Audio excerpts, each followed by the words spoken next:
our channel and you teach, and this is the video for class 12 students of chapter number 1. This is our fourth video. ठीक है, पहले की videos में हमने अपना सारा चैप्टर कवर कर लिया है. रिप्रोडक्शन क्या होता है, सेक्सुअल रिप्रोडक्शन क्या होता है, टाइप्स क्या होती हैं, सेक्सुअली रिप्रोड्यूसिंग ऑर्गेनिजम्स में क्या क्या इवेंट्स आते हैं, फेजेस आते हैं, वो हमने देख लिए थे. ठीक है, अभी इस वीडियो के अंदर हम देखेंगे कि जो सेक्सुअली रिप्रोड्यूसिंग ऑर्गेनिजम्स होते हैं उनके अंदर क्या क्या इवेंट्स होते हैं. सेक्सुअल रिप्रोडक्शन प्रोसेस को होने के लिए क्या क्या इवेंट्स होते हैं टोटल. तो देयर आर 3 इवेंट्स जो कि होते हैं in sexual reproduction, that is pre fertilization, fertilization and post fertilization. इनको मैंने वैसे डिस्क्राइब कर दिया है थोड़ा थोड़ा पहले अपनी वीडियोस में, लेकिन आज हम ब्रीफ में पढ़ेंगे. ठीक है, टिल फर्टिलाइजेशन इस वीडियो में हम कवर करेंगे. पोस्ट फर्टिलाइजेशन के लिए मैं एक अलग वीडियो बनाऊंगी. ठीक है, तो सबसे पहले हम समझते हैं what is the meaning of the term fertilization here. ठीक है, तो फर्टिलाइजेशन क्या होता है बेटा. फर्टिलाइजेशन होता है is the fusion of male and female gamete. The process of fusion of male gamete and female gamete. Just a minute. Mail gamete and with female gamete. अभी ये सिंबल्स ध्यान से देखो. सर्कल के ऊपर एरो का मतलब क्या है, मेल, एंड सर्कल के नीचे प्लस का साइन का मतलब क्या है, फीमेल.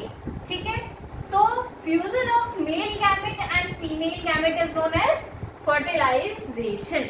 ठीक है, समझ में आया आपको. ठीक है, अभी देखते हैं व्हाट इज प्री फर्टिलाइजेशन.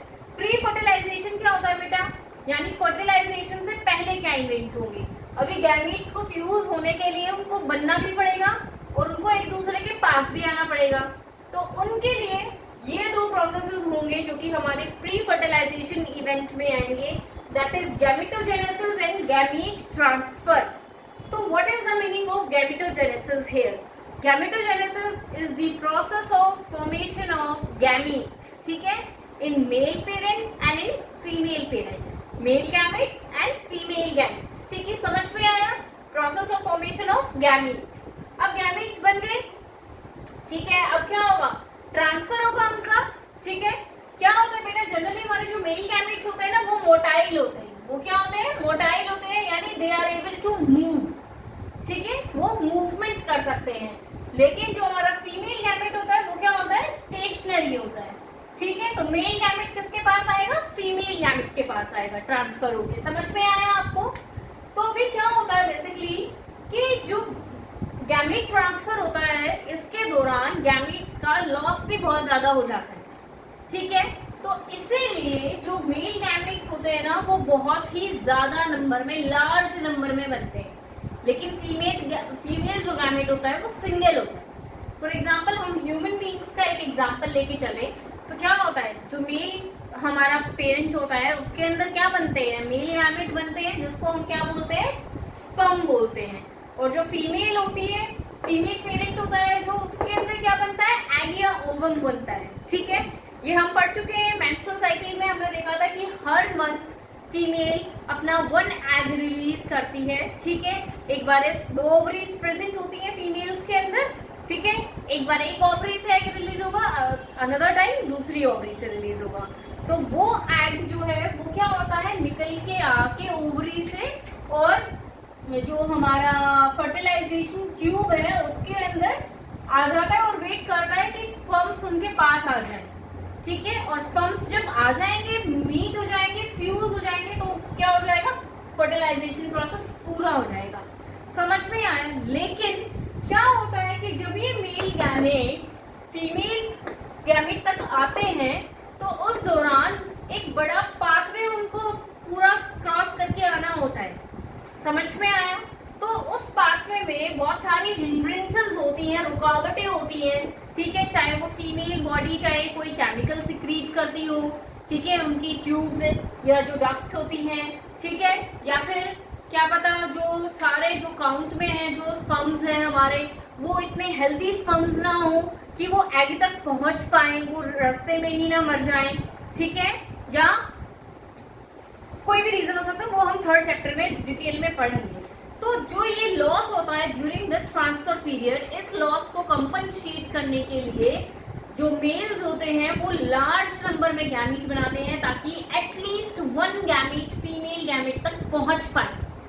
अगर एक ही बनाते तो पता नहीं वो कितने सालों में जाके कभी मिलता या नहीं भी मिलता, ठीक है। तो इसीलिए जो मेल गैमेट्स होते हैं वो लार्ज नंबर में बनते हैं। समझ में आया आपको? ठीक, तो ये था हमारा प्री फर्टिलाइजेशन।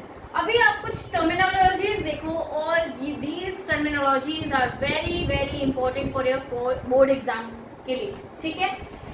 सबसे पहले देखो होमोगैमीट्स या फिर आइसोगैमीट्स। होमो मतलब सेम, आइसो मतलब सेम। तो जब सेम गैमेट्स हैं, दिखने में सेम गैमेट्स हैं बिल्कुल, तो उनको हम क्या बोलेंगे? होमोगैमेट्स। जैसे कि मैंने यहाँ बनाए हुए हैं, हम आइडेंटिफाई नहीं कर सकते ना which one is male and which one is female gamete, ठीक है। तो इनको क्या बोलते हैं? होमोगैमेट्स या आइसोगैमेट्स। ये किसका एग्जांपल है? ये गैमेट्स है क्लैडोफोरा एल्गी के, ठीक है। आपकी एनसीईआरटी बुक में भी है, ध्यान से देखना। तो होमोगैमेट्स और आइसोगैमेट्स कौन से गैमेट होते हैं? जिनको आइडेंटिफाई करना मुश्किल है, जिनको हम आइडेंटिफाई नहीं कर सकते हैं, जो सिमिलर हो बिल्कुल मॉर्फोलॉजिकली एंड जेनेटिकली। समझ में आया? ठीक है। उसके बाद आता है हेटेरोगैमेट्स, ठीक है। हेटेरोगैमेट्स में क्या है? तुम्हें नाम से ही पता चल रहा है, हेटेरो मतलब अलग अलग, दो अलग अलग। तो डिफरेंट बिल्कुल दिखने वाले गैमेट्स को क्या हम बोलेंगे? हेटेरोगैमेट्स, जो कि डिफरेंट हो मॉर्फोलॉजिकली एंड जेनेटिकली। जैसे कि तुम्हें यहाँ दिख रहा है, this is female gamete egg and this is male gamete sperms, ठीक है। इन ह्यूमन बीइंग्स ये एग्जांपल मैंने बनाया हुआ है, ठीक है।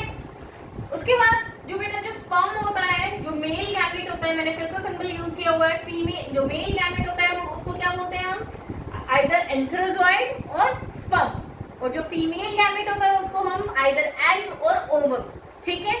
समझ में आया यहाँ तक टर्मिनोलॉजीज आपको? अब जो आता है वो देखो ध्यान से, होमोथैलिक या फिर मोनोएशियस प्लांट्स कौन से होते हैं? देखो, होमो मतलब वन, थैलिक मतलब एक थैलस, एक सरफेस, एक ही सरफेस। समझ में आया? होमोथैलिक। एंड मोनोएशियस, मोनो मतलब वन, मोनो मतलब वन। तो होमोथैलिक एंड मोनोएशियस जो टर्म्स होती है ना, वो किस कंडीशन को शो करती है बेटा? बायसेक्सुअल कंडीशन को। इसका मतलब क्या है? यानी एक ही प्लांट बॉडी के अंदर दोनों सेक्सेस, दोनों रिप्रोडक्टिव स्ट्रक्चर्स प्रेजेंट हैं। होमोथैलिक एंड मोनोएशियस कंडीशन में क्या है? बायसेक्सुअल कंडीशन को शो कर रही है। मोनो का मतलब देखते ही ये मत सोचना कि वन, नहीं, गलत कर दोगे। मोनोएशियस का मतलब क्या है?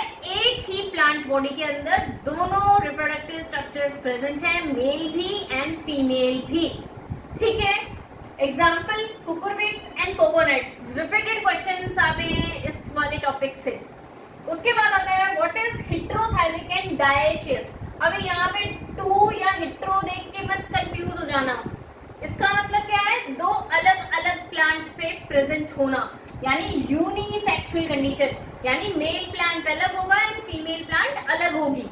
समझ में आया? ठीक है, दैट इज हेटेरोथैलिक एंड हेटेरो मतलब अलग अलग, अलग अलग थैलस में प्रेजेंट होंगे reproductive structures male and female के, ठीक है। दैट इज डायशियस कंडीशन, यानी ये कौन सी कंडीशन शो कर रहा है? यूनिसेक्सुअल, यानी एक प्लांट में एक ही सेक्स प्रेजेंट होगा। समझ में आया? नहीं समझ में आया दोबारा देखो वीडियो को, समझ में आएगा। Papaya and date palm is the example. तो इनको जरूर याद रखना है। होमोथैलिक एंड मोनोएशियस जो बायसेक्सुअल कंडीशन को रिप्रेजेंट करते हैं, हेटेरोथैलिक एंड डायशियस जो कि यूनिसेक्सुअल कंडीशन को, विद एग्जांपल। आपको प्लीज ये चीज याद रखनी है। उसके बाद आता है टर्मिनोलॉजी नेक्स्ट, हर्मेफ्रोडाइट्स। हर्मेफ्रोडाइट्स कौन से एनिमल्स होते हैं बेटा?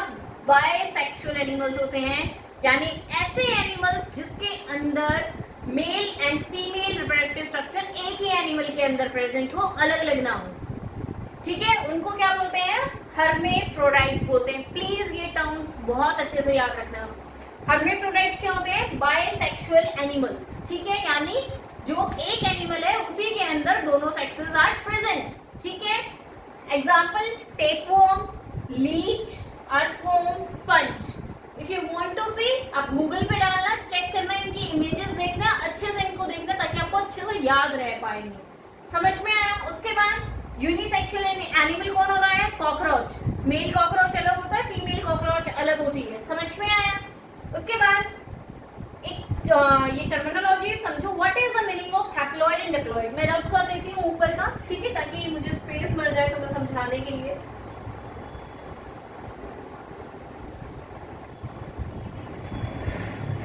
बेटा एक जनरल एग्जांपल मैं तुम्हें समझाती हूँ, you all know very well, ठीक है, कि हमारे पास ह्यूमन बीइंग्स के पास 23 पेयर ऑफ क्रोमोसोम्स प्रेजेंट है।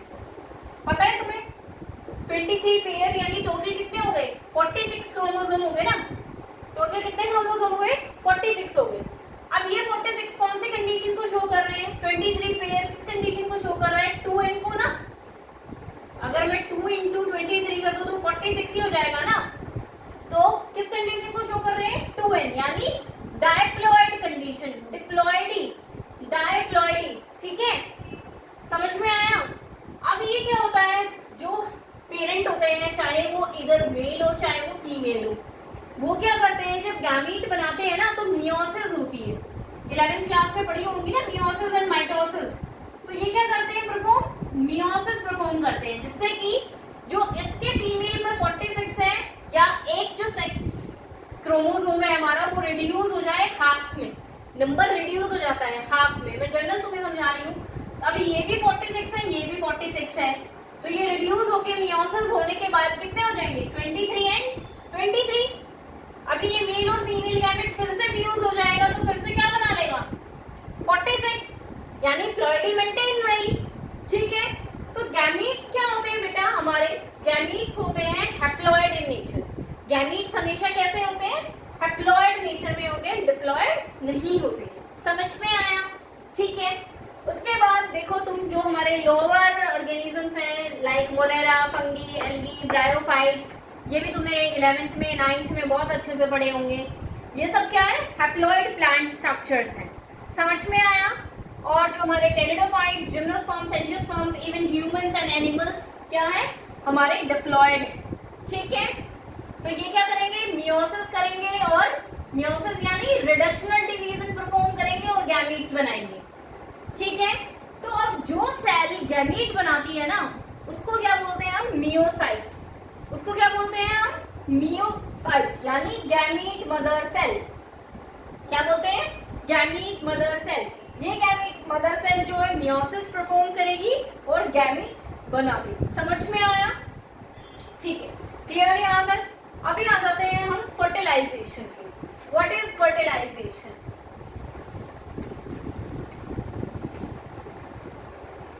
अभी फर्टिलाइजेशन समझ में आएगा अच्छे से। फर्टिलाइजेशन क्या हो गया बेटा? The process of fusion of male gamete with female gamete.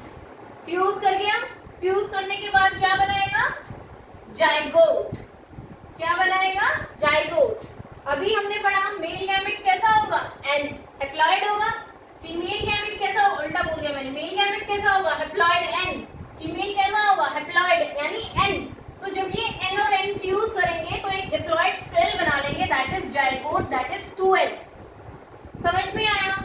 हर एक एनिमल जो है एक सिंगल सेल से अपनी लाइफ को शुरू करता है, that is zygote, that is zygote. Question पूछा जाता है what is the vital link between the generations?